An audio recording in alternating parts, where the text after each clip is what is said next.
Olá, você vai ver nesta edição do Câmara Rio Notícias. Comissão da Câmara do Rio realiza audiência para discutir políticas públicas para a juventude carioca.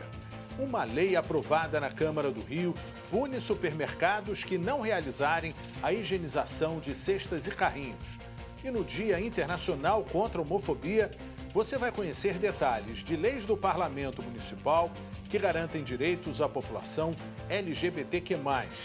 Não saia daí, a gente volta já.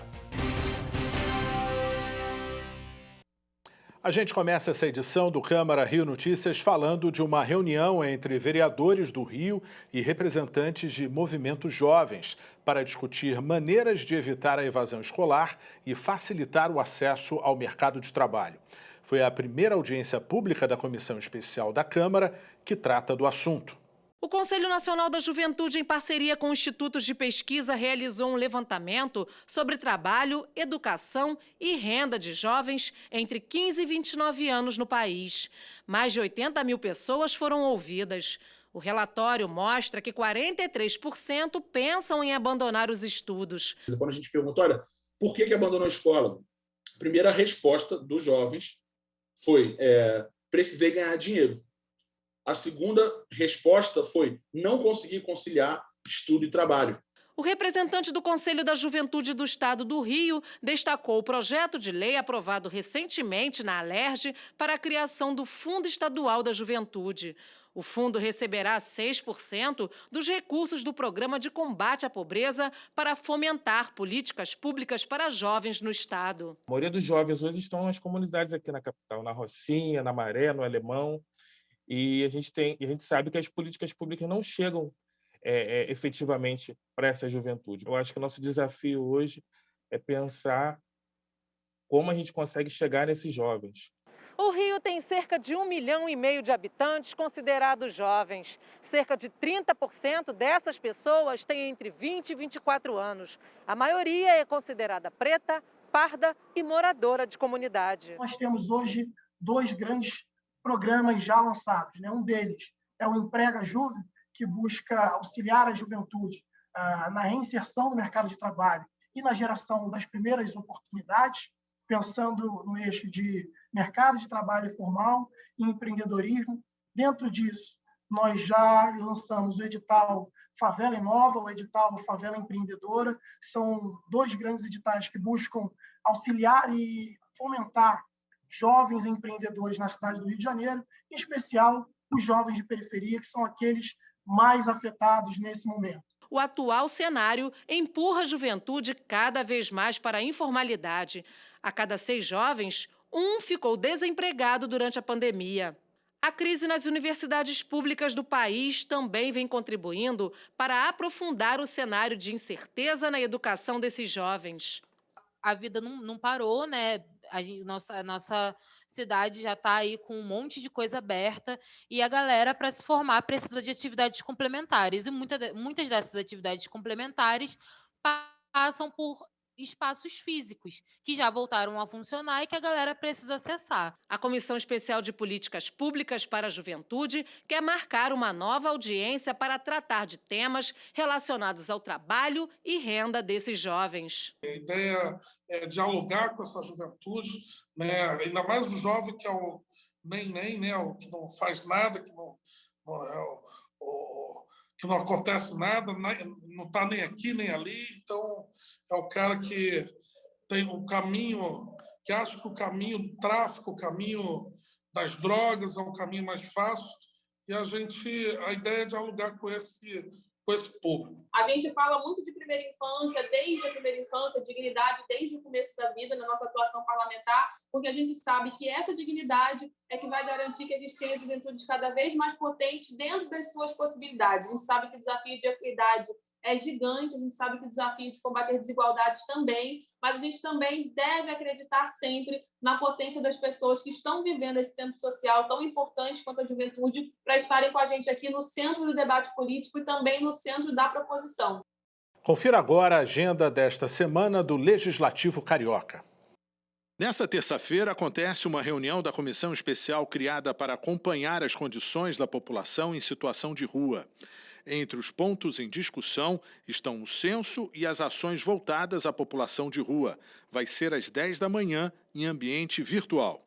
Também nesta terça, às 1h30 da tarde, será instalada em ambiente virtual a comissão especial que vai acompanhar o processo de desapropriação do imóvel da antiga Universidade Gama Filho em Piedade. Na quarta-feira, a Comissão de Finanças e Orçamento realiza audiência pública para a discussão de alteração de leis e questões tributárias, com a presença do secretário de Fazenda e Planejamento, Pedro Paulo Carvalho. Será às 10 da manhã no plenário e em ambiente virtual. A Rio TV Câmara transmite a audiência, que também será exibida no canal da emissora no YouTube. Em seguida, a Comissão de Finanças e Orçamento discute com o secretário Pedro Paulo Carvalho o cumprimento das metas fiscais do terceiro quadrimestre de 2020. Já no Salão Nobre, acontece mais uma reunião da Comissão de Representação, que discute a revisão do plano diretor da cidade, com a presença do secretário municipal de Planejamento Urbano, Washington Fajardo. Vai ser às 10 da manhã, em ambiente híbrido. Na quinta-feira, a Comissão Permanente de Cultura realiza audiência pública para debater o direito à cultura na Zona Oeste. Vai ser às 11 da manhã, com transmissão da Rio TV Câmara e no canal da emissora no YouTube.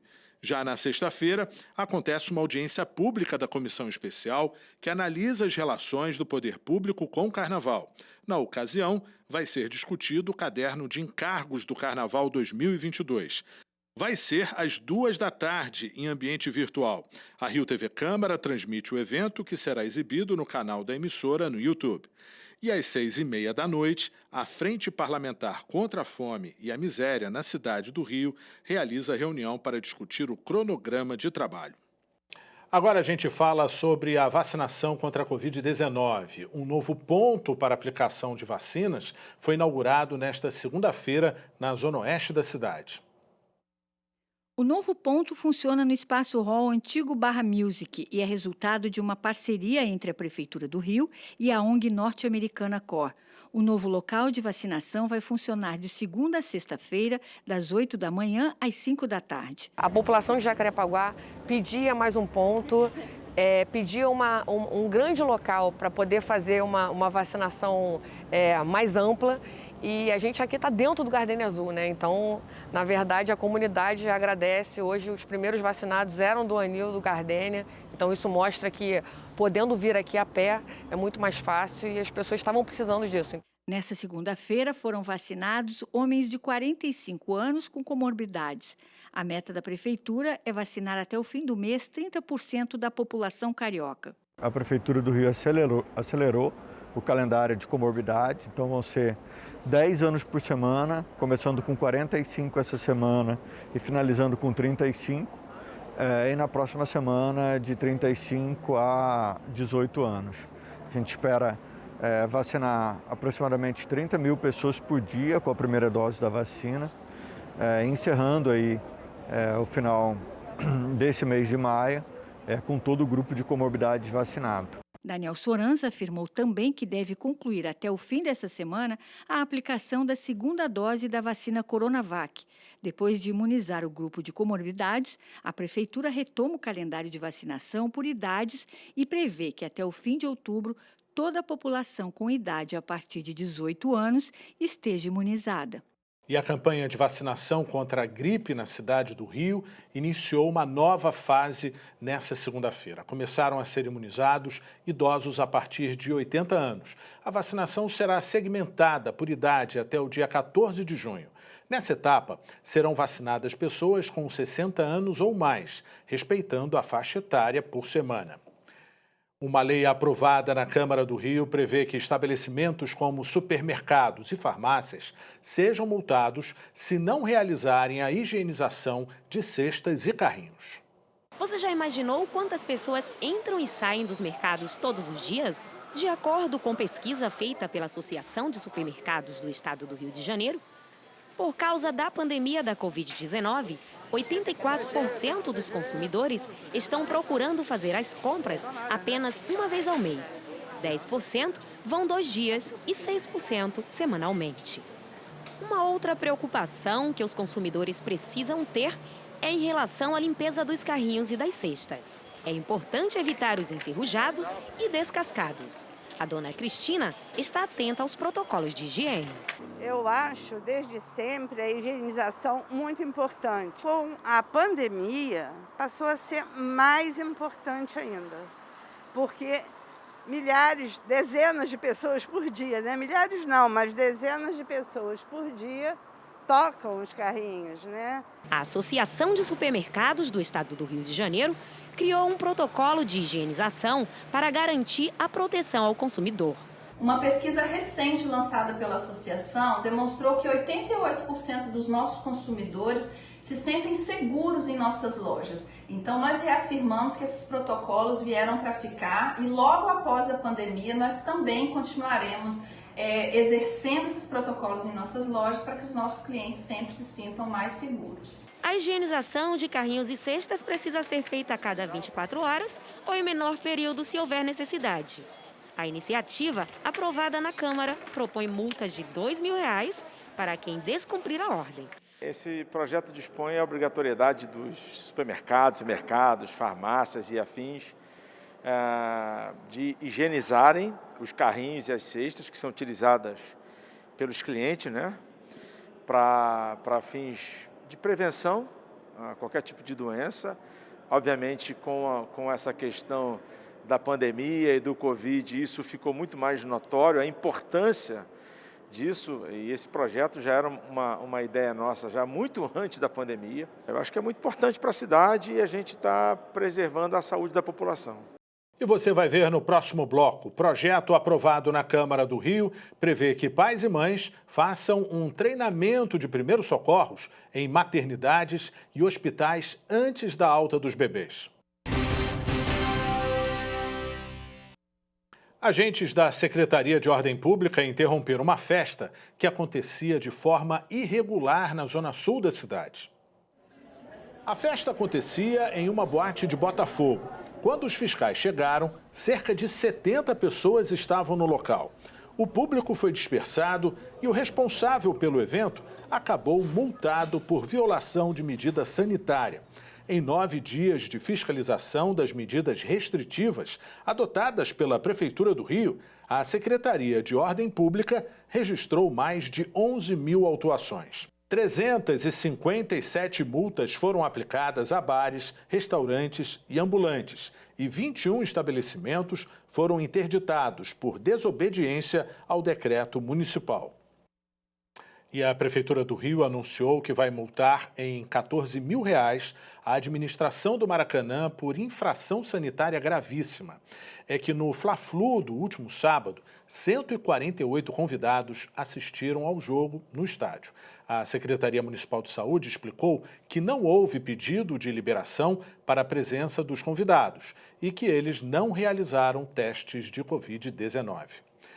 Um treinamento de primeiros socorros em maternidades e hospitais para mães e pais antes dos bebês ganharem alta. Isso é o que prevê um projeto de lei aprovado na Câmara do Rio. Gabriela é psicóloga e mãe de primeira viagem. Luísa, que nasceu há 3 meses, tem refluxo e logo que foi para casa, deu um susto na mãe. O refluxo da Luísa começou quando ela tinha alguns dias de vida, aproximadamente uns 20 dias. E era muito complicado porque ela chorava muito, ela tinha crises de choro. A gente percebia que ela estava com dor e não sabia muito como agir. Sempre em contato com a pediatra, seguindo as orientações. Mas precisamos, inclusive, um dia de madrugada ir para o hospital porque ela passou literalmente o dia inteiro chorando. E a gente já não sabia mais o que fazer, como agir. Para evitar casos como o da Gabriela, a Câmara Municipal aprovou em segunda discussão o projeto de lei que torna obrigatório o treinamento de primeiros socorros aos pais, mães e responsáveis por recém-nascidos em todos os hospitais e maternidades da cidade. A proposta prevê ainda que essas orientações e o treinamento sejam feitos antes do bebê receber a alta da unidade de saúde. A disponibilidade do treinamento deve ser informada aos pais e responsáveis ainda durante o pré-natal. Para essa especialista, bebês podem engasgar com líquidos, como leite materno ou até mesmo saliva. Ela explica o que fazer em algumas situações. Quando o bebê está engasgado e tossindo, por exemplo, ele precisa ser colocado em pé no colo.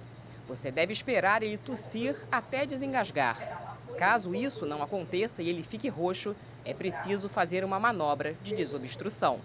Dessa forma, e a gente vai fazer um movimento com essa parte da mão 5 vezes. A gente dá batidas nas costas do bebê, fazendo um movimento de cima para baixo, para ajudar que o que esteja obstruindo a via aérea seja expelido, né?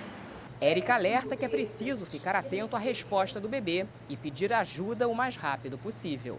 Agora, numa situação que a gente tem o bebê completamente parado, não respira, tá roxo, que é a situação mais desesperadora de todas, a gente pode também começar as manobras de reanimação até que chegue o profissional capacitado para fazer a reanimação da melhor forma possível. O autor do projeto ressalta que a maioria dos casos fatais poderia ser evitada por pessoas treinadas em primeiros socorros. Para o vereador Dr. Gilberto, a implementação desse projeto significa um avanço no combate da mortalidade infantil aqui na cidade. Essas crianças vão a óbito, vão complicações gravíssimas, pneumonias aspirativas e que podem levar a óbito. Então, eu acho muito importante instituir dentro das unidades de saúde, as maternidades, esse treinamento para os cuidadores. Um dia de combate ao preconceito e pela luta à igualdade. Nesta segunda-feira, 17 de maio, é o Dia Internacional contra a Homofobia.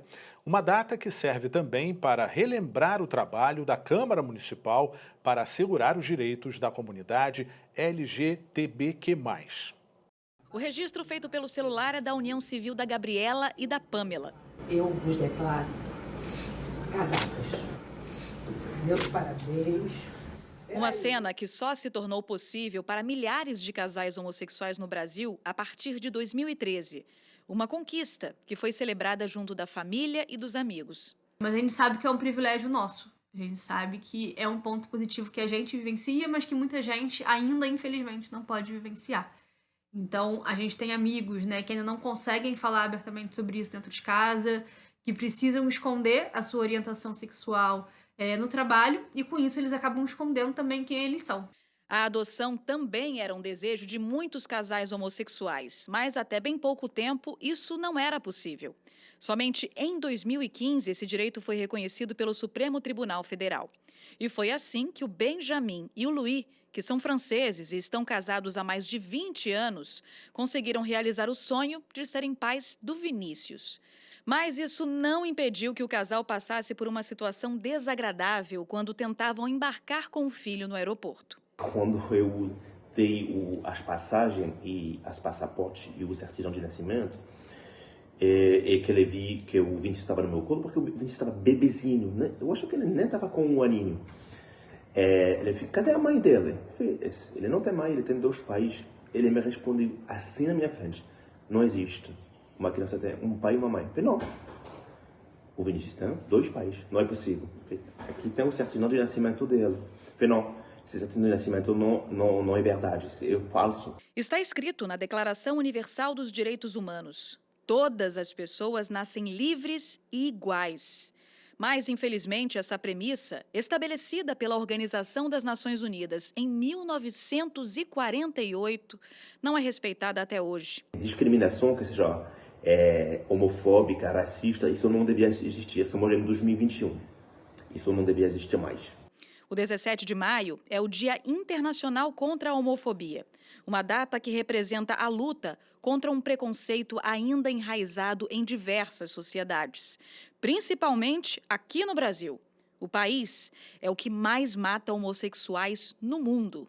O Rio de Janeiro já foi considerado o número 1 para guia turístico, né, de interesse da população LGBT, que ia mais, e hoje ocupa aí quase a 49ª posição, se não me engano, atualmente. Desde que foi perdendo, né, a população LGBT do turismo, foi perdendo o interesse pela cidade, dado a violência e dado o que a gente passa de imagem de sociedade com as pautas LGBTs para o mundo. E a gente precisa fazer uma inversão dessa lógica, né? A Câmara Municipal do Rio de Janeiro criou leis importantes que asseguram certos direitos da população LGBTQ+, como a Lei de Combate à Discriminação em Estabelecimentos Comerciais, que agora, em 2021, completa 25 anos.